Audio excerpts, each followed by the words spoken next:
let's take a look at, there's a demo of Ms. Pac-Man on the device. Looks kind of cool, so just so you can see how it works. And it also works with swipe gestures for navigation, which is kind of cool.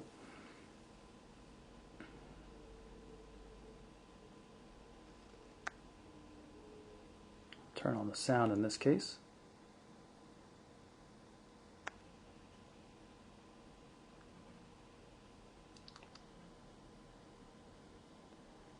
And let's see, we're going to use swipes. A little hard to play from my position here. You can see I'm just swiping my thumb where the joystick is to try to control it. It takes a little getting used to, but I'm sure there are plenty of people out here that would be able to make do with it even if I can't. So I'm just obviously not that coordinated. But you can see it looks pretty nice on the display. Now you can suspend Java applications like this, come back to them later, or we can just exit out of them, which is what I'm going to do here.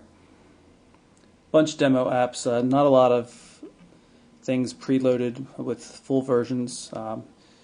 You see the mobile email listed there.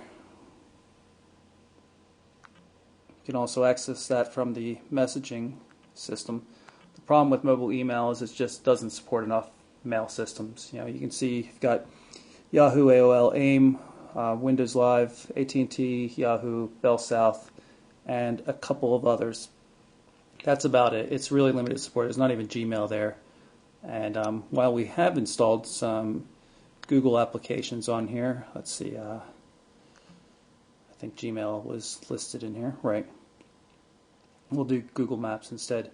There's problems with the data. It always wants to verify that you're giving it access to the data.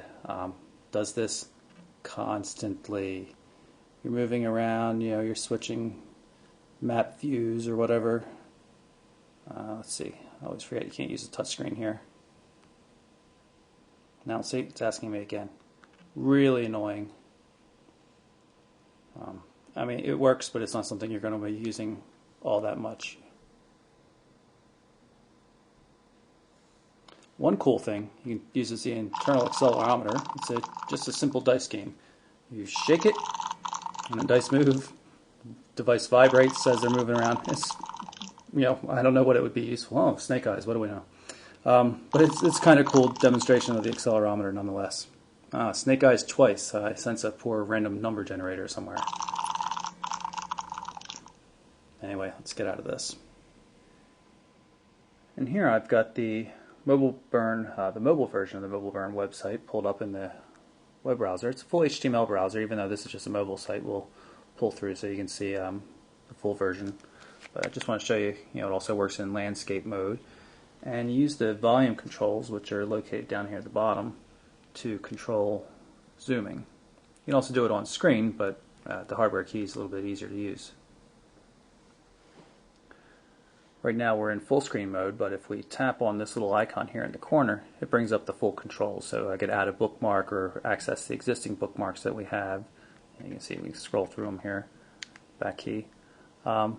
Back, forward, home button, refresh, manually pull up the zoom control, and of course, you can see some history and stuff like that. Let's go through to the main version of the website. It's probably going to take a little while to load. We're on a HSDPA connection.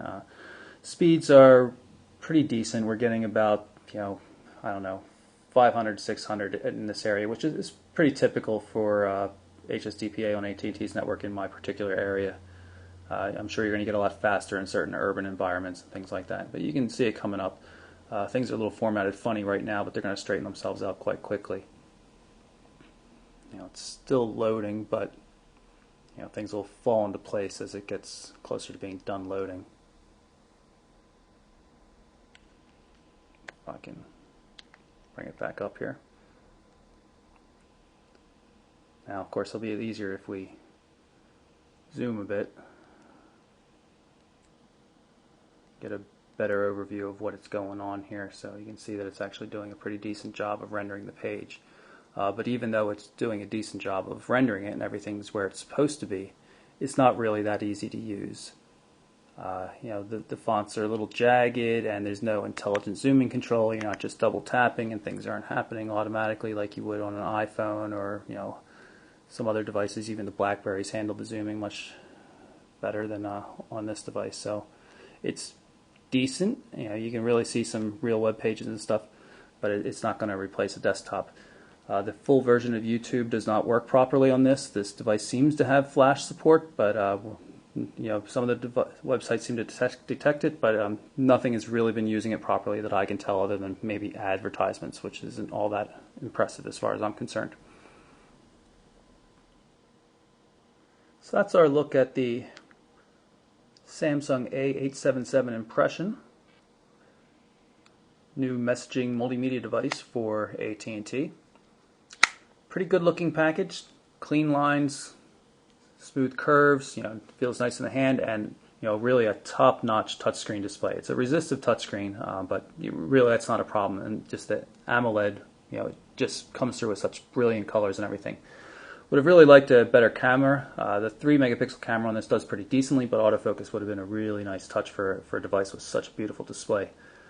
Other things missing, 3.5mm audio port. It really ought to be on a device like this, I think. But in general, pretty pleased with it. I think it's going to make a lot of people happy. So there you have it, the Samsung Impression for AT&T. I'm Michael Orrell from mobileburn.com.